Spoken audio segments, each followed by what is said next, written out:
You unlock this door with the key of imagination. Beyond it is another dimension. A dimension of sound. A dimension of sight. A dimension of mind.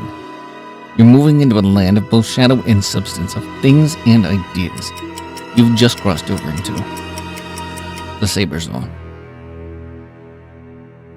Hi folks, welcome to the Sabres Zone, the video on the channel if you're new here that discusses what one of you had to say. And a lot of you have a lot to say right about now. And I can't blame you. Feel free to vent, guys. Just don't fight with each other and be nice. But feel free to vent. I get it. I know you guys are pissed off, fed up, tired. You know, I can go on and on. But look, let's put some videos together. We'll try to make some sense of the madness we've had to endure this year. Okay, here comes the clip. And shout out goes out to Ripsa. Ripsa, when's the last time I seen you? I know I haven't been in the Discord. It's that kind of year, guys. I haven't been able to do videos. I've had no time. I've had no time this year. So let's hope all of us, including me, have a better year next year. Okay, so Rip says, Kevyn Adams needs to grow some balls. And it's going to be a night of venting, I think, for us on the channel, guys. So you know.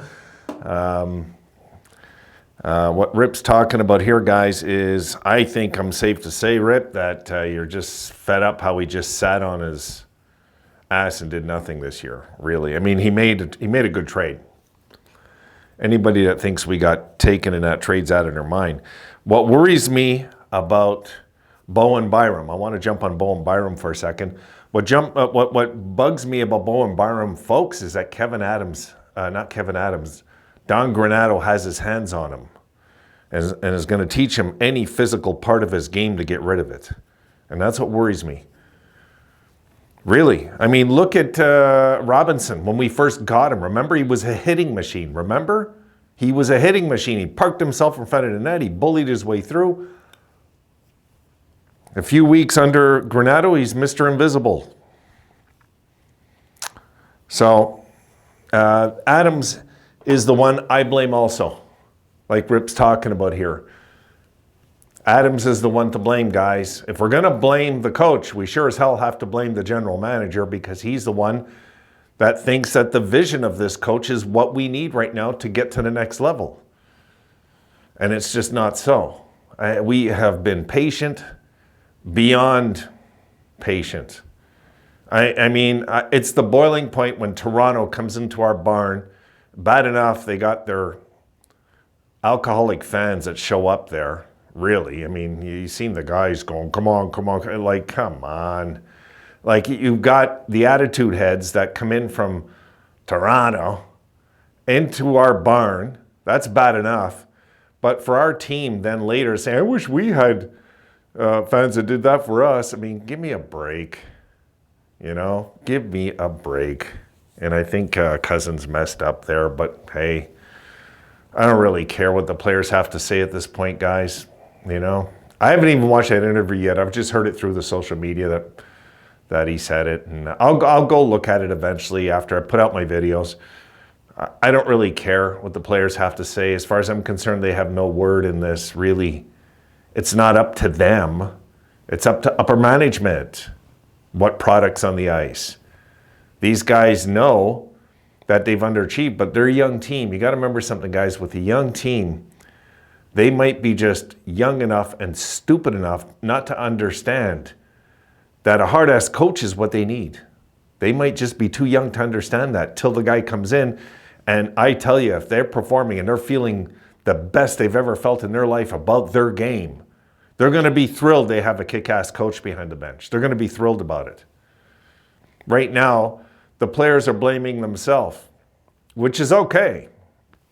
It's okay. Some of the players for sure are blaming themselves. They won't say that to us on the air, but they're blaming themselves. You better believe they know they failed this year. And I'm sure a lot of them are second guessing their talents and everything. And this is why, guys, we have to make changes, because you put the seed of doubt in a brain, and the human brain is funny like that. It'll just start believing the lie. The lie becomes the truth in here. Even for millionaires like these guys. Even for millionaires. So, this, it's been a very, very bad season for Dylan Cousins. Very bad season. And the one thing he did say this year, he said the team's too soft. He said that earlier this year. Thank goodness he said, at least somebody said that.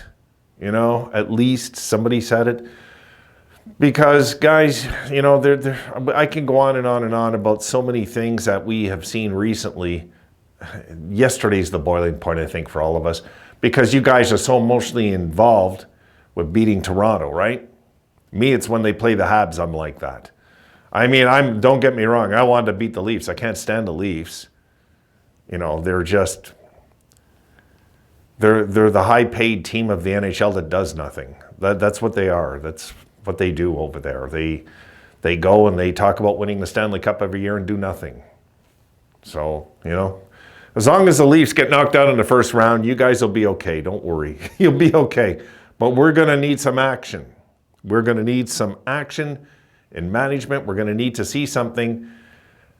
And you know what, Rip, honestly, I just don't trust Kevin Adams.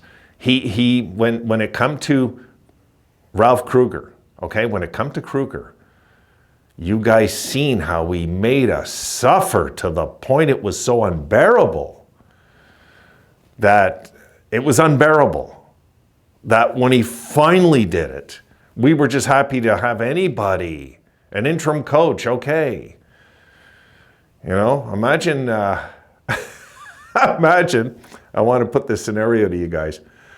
Imagine Granato gets fired and they put Ellis as interim coach.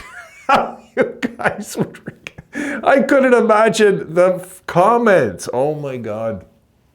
I'd be grateful. I only have the amount of subscribers I have, the amount of anger that would... Oh my God. Guys, there's great coaches available right now. Get one of them. You don't think like Quenneville wouldn't take another job if he was offered one? Come on. And he's the perfect guy to develop a young team. We know that from Chicago. Like, come on. Like, this would be the perfect guy to come in. And I'd love it because all the fans would hate us for doing it. I'm good with that. Who cares what they like and dislike? I don't care what the rest of the league feels about anything, really, at this point. It's funny that a 500 season can hurt as bad as last overall, eh? Isn't that what's going on with us? That's how it feels this year. I feel like we're last overall again, guys. It's just how it feels. We can't win when we have to. We can't show up physically when we have to. We can't get the big goaltending when we really need it. I mean, let's face it, UPL and the last stretch has really been bad. He was average yesterday. He wasn't that good yesterday. I won't blame him for the loss because we didn't do anything. So he could have let him win and lost. But I seen him make some saves yesterday. I don't even think he tracked him. I think it's just his body's big and stopped it. Like, really. It's, but the team yesterday just, like, are we really going to stand around and start getting bullied by this team, this Toronto team that got bullied by Brad Marchand early in the year? Remember that when Marchand took their guy out and Bertuzzi's on the bench giggling and doesn't have the guts to say anything to him? And that's the team that embarrassed us yesterday, guys. That soft Toronto team. Who have gotten meaner? I have to give the props where it's due. They have gotten meaner. But they never made Boston pay for that. Never. They never made them pay for that. There's a lot of things, guys, that is going on with this team that suck, and our GM is doing nothing about it. And that's scary. That's scary. I'm going to talk about that in some future videos tonight. I don't want to drag this too much, but Rip brings up a valid point here, guys. Really, where's the guts? Nothing's happening. And that is as scary as if we lose. I would like to see them lose out the rest of the year, to be honest. And that's not something I'll say on here. But I mean, until the math is done. I wish the math was done yet, because we're not mathematically done yet. But if the math was done, I would like to see this team lose out the rest of the year so those two lose their job. Really, I'm at the point now with that. I want to see change. I want to see a new voice behind the bench. And I don't believe Adams is going to, I don't think he's going to can him. Not unless next year we start 5-20. And then he's going to be, oh, maybe I need a new coach. Like the survival instinct that Kevyn Adams really concerns me, guys.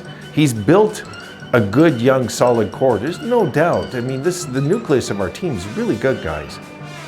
But the survival instinct of our general managers in question here is what the thing is. It's just something to think about.